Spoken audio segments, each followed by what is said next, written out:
Recentemente, a União Europeia deu um passo importante na questão de regulamentação da inteligência artificial ao anunciar o AI Act, né, Walter? É, Como você percebe o contexto global em relação à regulamentação de IA?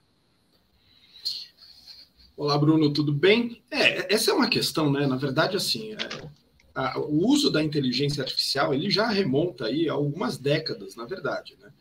A gente tem, por exemplo, nos tribunais brasileiros há mais de uma década o uso de inteligência artificial, principalmente em relação aos analíticos, né? Analisar ali o fluxo, né? A quantidade de informação. A gente teve aí no último ano, né? Essa onda da inteligência artificial muito impulsionada pelo ChatGPT, né? Pela OpenAI, pelos produtos da OpenAI, o que trouxe essa discussão para a mesa, né? Então virou uma discussão que antes era uma discussão técnica, uma discussão que veio para a mesa, veio para a população, veio para a sociedade como um todo. E aí, assim, o que surge, né? Eu acho que o principal equilíbrio que a gente precisa pensar, e aí está nesse contexto global, é o quanto a gente vai usar a inteligência artificial sem violar os direitos dos cidadãos, né? Principalmente os direitos de privacidade, né? Os direitos de proteção dos seus próprios dados, das suas convicções, etc. Então, a gente tem ali diversos elementos, diversos experimentos que foram feitos, né, ao redor do mundo, de uso de inteligência artificial para análise de imagens, para análise de expressões faciais, de emoção, né?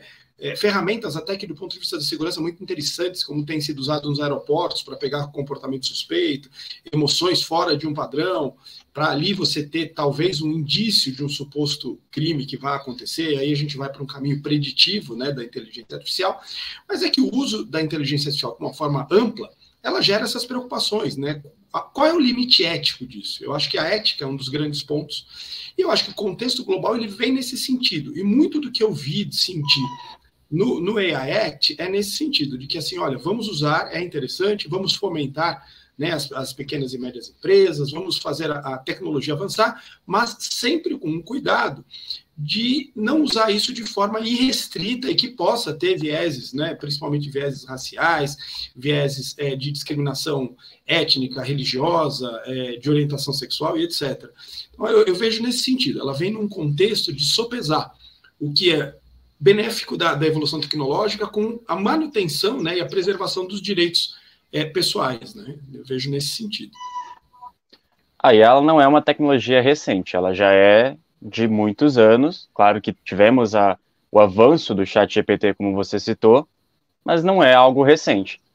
O que você acredita que de fato motivou a essa regulamentação agora, somente de uma tecnologia que já vem há anos? Eu entendo que, assim, por um lado, eu acho que a gente nunca foge de chover um pouco no molhado, de lembrar da pandemia, que levou muito da nossa vida para dentro do ambiente virtual. Ao mesmo tempo, a gente passou a ter câmeras por todos os lados. A gente vê quantas cidades hoje no Brasil têm muralhas digitais, aliás.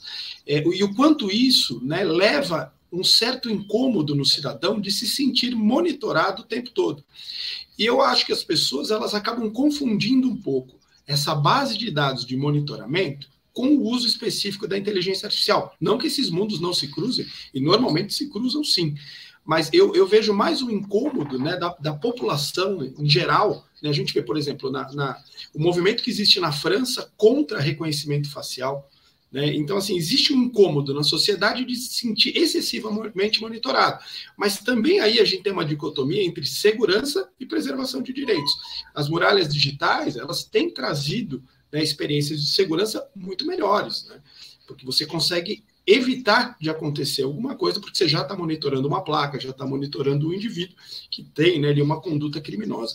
Então, eu acho que é esse incômodo que trouxe em relação à tecnologia em geral. E eu acho que a inteligência artificial, como ela está na mesa hoje, ela acabou levando um pouco disso. E a Europa, né, como um continente conservador, é o velho mundo, né? A gente não pode tirar essa ideia de que é o velho mundo, ela vem nesse sentido, de manter uma postura de conservação de direitos. Me preocupa um pouco da gente seguir esse modelo europeu de forma cega, justamente pela ideia de velho mundo e de uma estrutura que a Europa, se a gente for ver, ela não é um exponencial de tecnologia, mas ela tenta ser um exponencial de regulação de tecnologia.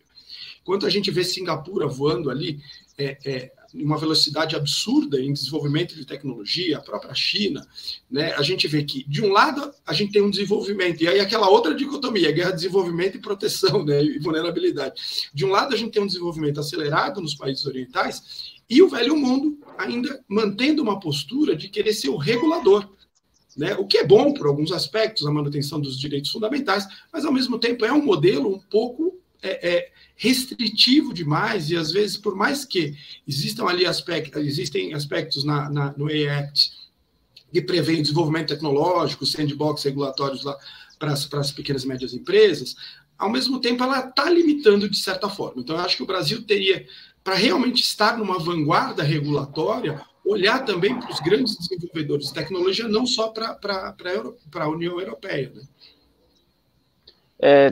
Olhando para o AI Act e também pensando numa aplicação para o resto do mundo, de que maneira podemos equilibrar essa regulamentação e a inovação, né? Porque todo mundo quer inovar, tem empresas que têm boas ideias, mas também a regulamentação vem aí para, de certo modo, botar um limite, que nem você falou, ético nas empresas. De que maneira a gente pode equilibrar isso? Eu acho que aí entra uma questão que eu tenho assistido o mundo da tecnologia, ele evoluir num sentido multidisciplinar. Hoje a tecnologia não pode mais estar só na mão do desenvolvedor, ainda que ele seja uma peça fundamental. Tem essa questão da ética, tem essas questões regulatórias. Então, o que eu vejo é a necessidade de um movimento multidisciplinar para realmente vamos desenvolver, vamos trazer mais tecnologia, vamos melhorar, né, a performance das empresas, das aplicações, né, mas ao mesmo tempo sem ferir os direitos fundamentais. Então, hoje eu vejo que o desenvolvimento ele acaba tendo que ser algo de um time, porque enquanto um olha para código, um vai olhar para a segurança, um vai olhar para as questões éticas, para que com isso a gente tenha um produto no final que seja realmente revolucionário, mas que também esteja alinhado com os princípios éticos, né? E aí a gente entra num problema de que a ética é algo local, né? Por mais que a gente tenha, às vezes, uma ideia da ética como algo etéreo, sublime, mas, na verdade, cada país tem a sua cultura e os seus princípios éticos. Então, também tem essa questão de, às vezes, a gente, quando vai se espelhar numa norma reguladora de outro país, está trazendo princípios que não são exatamente, que não refletem exatamente a cultura local. Eu, na parte, por exemplo, de trabalho de proteção de dados, eu vejo muito isso. O que funciona, por exemplo, na Comunidade Econômica Europeia, funciona nos Estados Unidos, em que você tem um usuário muito mais disciplinado e obediente, muitas vezes não funciona no Brasil, porque o brasileiro ele é mais criativo, ele é mais flexível, ele é mais desconfiado. Então, eu também vejo isso em relação à regulamentação da IA. Ela vai precisar criar soluções tecnológicas, mas sem infringir a questão ética, né? E aí é muito complexo isso, na verdade. Por isso que eu acho que é uma questão multidisciplinar. Eu acho que o que antes era a tecnologia era um braço pequeno ali, entre aspas, pequeno, a respeito da sociedade, hoje ela foi lá para cima, e eu acho que a sociedade está toda vivendo abaixo da tecnologia. Então a tecnologia passa a desempenhar um papel muito mais importante. Hoje a gente não tem uma empresa sequer que consegue funcionar sem tecnologia. Pode falar a vendinha da esquina, ele tem que ter uma forma ali de compilar meio de pagamento eletrônico, senão ele está fora do jogo. Ele muitas vezes tem que ter uma divulgação por rede social para poder vender o seu produto, ele tem que ter um sistema para gerir estoque, gerir pagamento do funcionário. Então, eu vejo a tecnologia como crescendo muito, abarcando toda a nossa sociedade, e a partir daí uma necessidade de desenvolvimento que vai acabar impactando toda a sociedade, e por isso vai ter que ter esse olhar de segurança, regulatório e ético, né? Eu vejo nesse sentido. Você citou as PMEs na primeira pergunta. De que maneira você vê as PMEs sendo afetadas especificamente dentro do AI Act? Quando a gente pensa em pequena e média empresa em relação à tecnologia, normalmente a gente está pensando em startup, né? A startup ela vem normalmente uma estrutura muito enxuta, de pessoas muito talentosas, que inicialmente não tem dinheiro para um investimento robusto, que quando tem ali a felicidade de conseguir, né, vender o seu projeto, a sua ideia para um grupo de investimento, consegue ter, né, um valor mais substancial para investir em pesquisa, né, e em pesquisa não só técnica, mas em pesquisa nas outras áreas. Então, o que eu vejo assim de um complicador, por mais que a gente tem a ideia ali de um sandbox regulatório, né? Para quem está ouvindo a gente não sabe o que é um sandbox, é uma forma de você testar num ambiente controlado aquela aplicação, ver se realmente vai respeitar os princípios éticos, os direitos da sociedade, mas assim, num primeiro momento, o desenvolvedor ali da própria startup, ele muitas vezes não tem esse conhecimento, né, da questão regulatória, da questão ética, um conhecimento mais profundo até onde ele pode ir, e ele vai precisar contratar consultorias específicas nesse sentido. E muitas vezes isso acaba sendo um inviabilizador econômico da própria startup. A gente tem muito uma visão romântica de startup, que é algo que começa do nada e explode, fica um projeto milionário, mas isso é como jogador de futebol, é 1 em 1 milhão, é o tal do unicórnio, né? É quem se destaca. A grande maioria das startups tem desafios muito grandes, econômicos, de conseguir investir numa consultoria que dá uma consultoria jurídica, que dá uma consultoria regulatória, que possa, né, realmente estruturar isso. Então, quando a gente limita muito, por exemplo, no AI Act, que tem ali limites de utilização para fins de segurança, para fins disso, para fins daquilo, você começa a obrigar o desenvolvedor, a startup, a conhecer isso tudo, né, e assim, trazer essa informação para dentro de casa para poder criar um produto que não vai bater nessas barreiras. Então, assim, eu acho que isso dificulta um pouco, por mais que crie uma ideia de sandbox regulatórios, mas ela dificulta um pouco, ela torna mais complexo, o que é melhor, a gente vai ter um produto melhor no final, mas ela traz essa necessidade da multidisciplinariedade que tem um custo maior, né? Eu acho que isso complica um pouco a vida. Perfeito. Você enxerga esse novo marco aí da União Europeia podendo ser uma influência, podendo ser usado em demais jurisdições, ou acredita que não?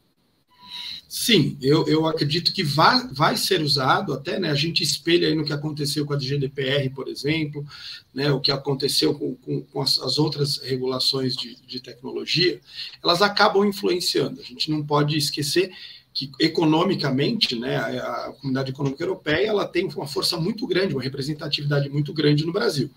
Então, eu entendo que sim, que os outros países vão se espelhar, vão beber nessa fonte, né? Acho importante, porque existe uma maturidade ali, como eu disse, de sopesar direitos, né, e tecnologia, os direitos fundamentais da sociedade e a tecnologia. Acho que isso é bom trazer essa reflexão, né, para as leis de cada país, para a regulação de cada país, mas eu insisto nisso, que a gente não olhe só para a lei da Comunidade Econômica Europeia, que a gente vai olhar também para como os países que são, né, os precursores, quem são os líderes hoje no desenvolvimento tecnológico, como é que eles estão lidando com isso também, que a gente pode aprender um pouco com esses países. Aí eu volto lá principalmente para Singapura, como Singapura lida com o desenvolvimento tecnológico, né? Então, acho que a gente pode beber em várias fontes, né, fazer um compilado e ver o que serve para o Brasil e cada país da mesma forma. Mas acho importante, eu acho que foi importante ter esse primeiro passo, né?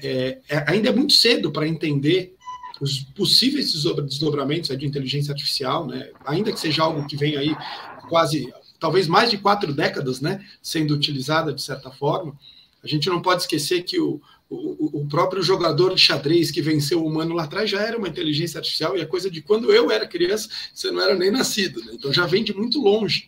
Mas o que acontece hoje é que a gente não sabe os desdobramentos que isso pode ter daqui para frente pela própria evolução da potência computacional. Então, a gente vai ter, por exemplo, no futuro, a possibilidade de predição de situações com base no estudo, né, dos dados que estão lá treinados para IA. Então, pode acontecer muita coisa. Eu acho que a gente tem que regular, sim, mas ainda com uma brecha para que isso não seja uma regra fixa. Porque qual é um dos grandes problemas, Bruno, que a gente tem? O direito ele é lento, né? O processo legislativo ele é lento. A tecnologia ela é muito acelerada. Então, se eu demorar 1 ano para criar uma regulação, o dia que ela estiver pronta, ela está absolutamente desatualizada. Já vão existir inúmeras funcionalidades, aplicações novas. Então, eu entendo também que tem que ter esse olhar na regulação, de você criar ali uma coluna dorsal, uma ideia de princípios, mas deixar espaços para que você vá regulando conforme a necessidade ao longo do tempo.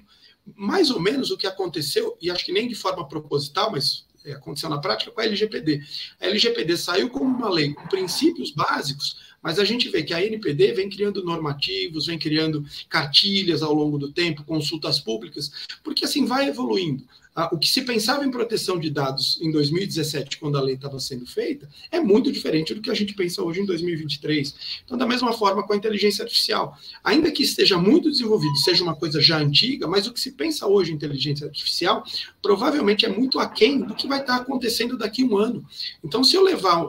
A gente tem 3 projetos de lei no Brasil tentando regular inteligência artificial, mas se eu levar um ano, porque esses projetos só são antigos, mas se eu levar um ano mais para que esse projeto vire uma lei, vai ser uma lei que já vai sair desatualizada se ela tentar cuidar de detalhes. Eu acho que ela tem que cuidar de princípios. E entre os princípios, eu acho que o fundamental é a questão ética, é a proteção à privacidade, a proteção à vida, né? Evitar isso, a inteligência artificial, ela tem esse risco do viés discriminatório, porque ela vai beber na fonte. Então, se a base ela traz um perfil discriminatório, a resposta vai ser discriminatória. Ela não vai ter um bom senso ou um politicamente correto, não. É analítico, é dados, né? Ela vai basear naquela base, naquela estrutura de dados. Então, assim, eu vejo que pode refletir, que deve refletir, né, o AI Act nas legislações locais, mas eu acho que a gente tem que ir um pouco além e pensar mais em princípios do que em regular os atos mínimos. De que maneira você vê o AI Act afetando diretamente as empresas brasileiras? Num primeiro momento, assim, como as restrições elas estão mais ligadas à prática de crimes, a quais crimes podem ser monitorados, para que se monitora as empresas, então, assim, pensando na ideia de que para você atender uma empresa europeia hoje com tecnologia, você vai precisar se submeter, né, a essas regras do AI Act, eu acho que dificulta um pouco, mas não impacta tanto. Eu acho que está muito dentro do que já acontece, né? Talvez é a limitação no uso da aplicação. A aplicação é basicamente a mesma. Mas eu também vejo que as empresas já vão ter que começar a pensar que o caminho é esse. Então, assim, a gente não vai ter o uso indiscriminado, né, pelo menos não por enquanto, a gente não sabe o futuro, de uma inteligência artificial. A gente vai ter a inteligência artificial ainda como uma ferramenta extremamente sob controle humano. E aí muita gente critica isso, para que eu preciso ter a performance de uma inteligência artificial se eu preciso de revisão humana depois? Mas eu acho que até que a sociedade se acostume com a ideia, até que a gente crie ali princípios éticos que, com o passar do tempo, vão se tornar a cultura da gente, eu acho que a gente ainda precisa dessa revisão, então vai dar mais trabalho, as empresas vão ter um custo maior para se adequar e continuar prestando serviço ou fornecendo produtos para as empresas europeias com base nisso. Mas eu acho que também é um desenvolvimento que as empresas vão fazer e vai trazer benefícios para a própria empresa.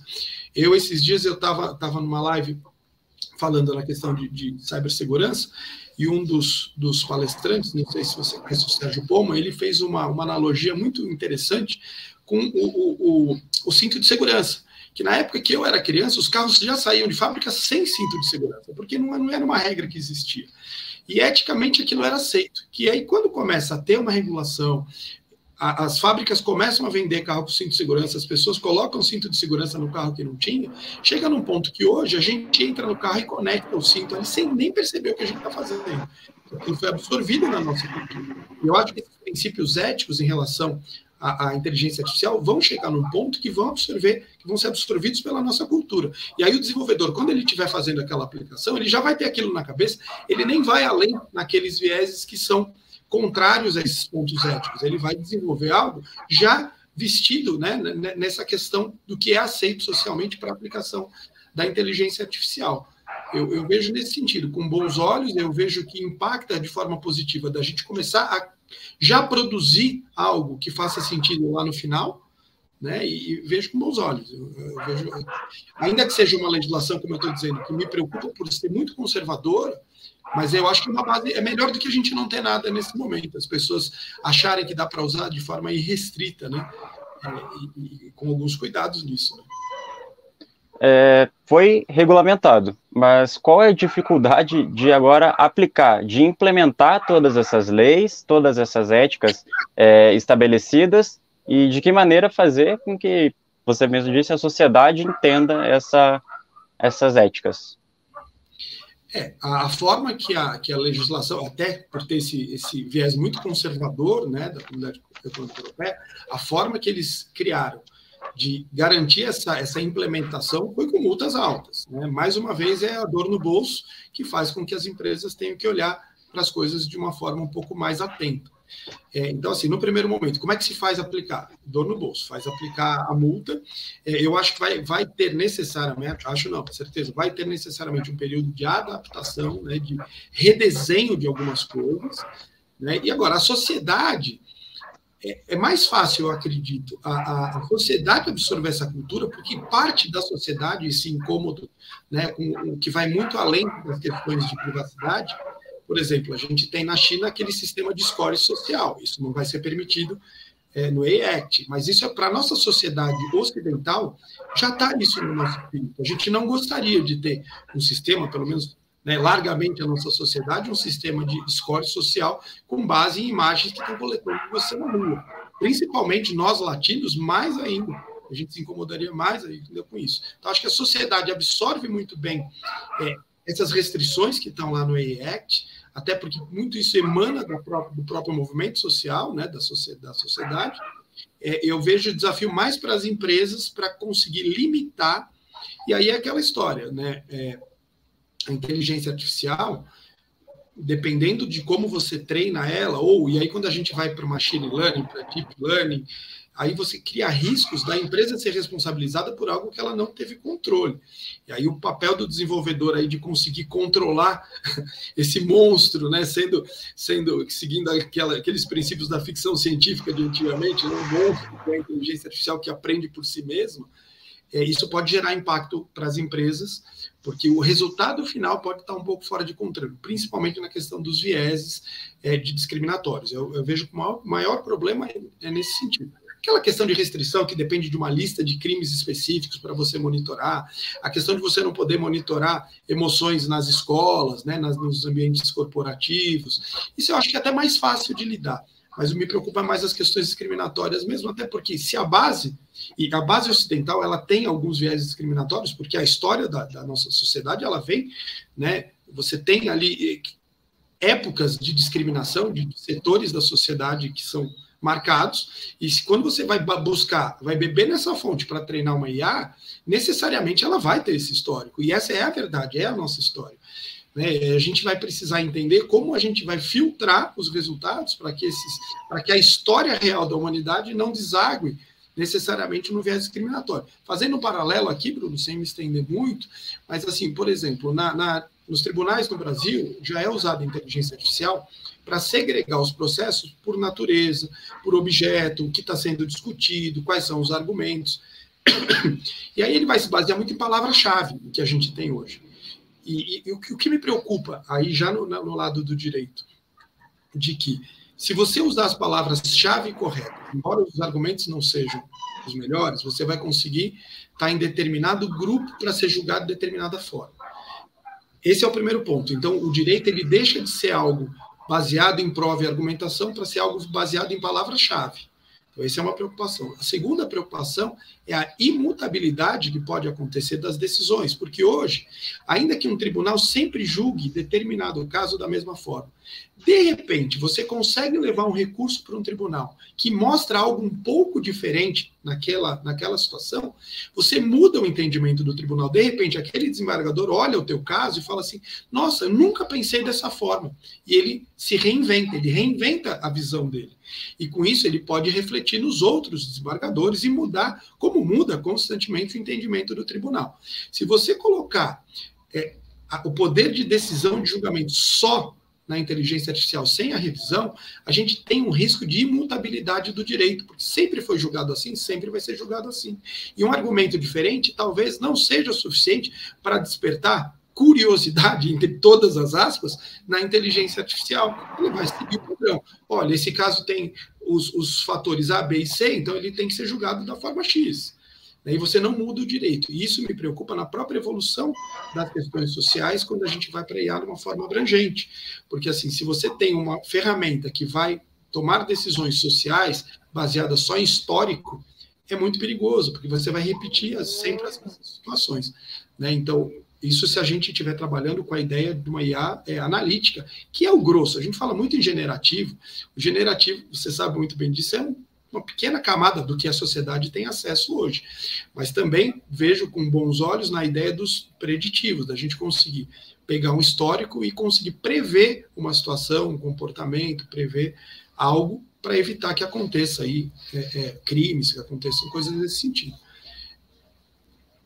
Perfeito, Walter. Queria agradecer a sua participação hoje aqui com a gente, o conhecimento que compartilhou, e espero te ver em próximas entrevistas e eventos da TEM Insight. Muito obrigado. Obrigado. Eu que agradeço a oportunidade mais uma vez, espero ter ajudado. Às vezes a gente vai divagando aqui um pouco, né? Mas são as reflexões que são necessárias, né? A gente está no movimento de transformação da sociedade muito grande, dia a dia, né? Hoje a gente tem um hype aí de inteligência artificial, mas assim, tem muita coisa no forno que amanhã a sociedade pode estar olhando para isso e esquecer de pensar em regulação e de limite ético da inteligência artificial, né?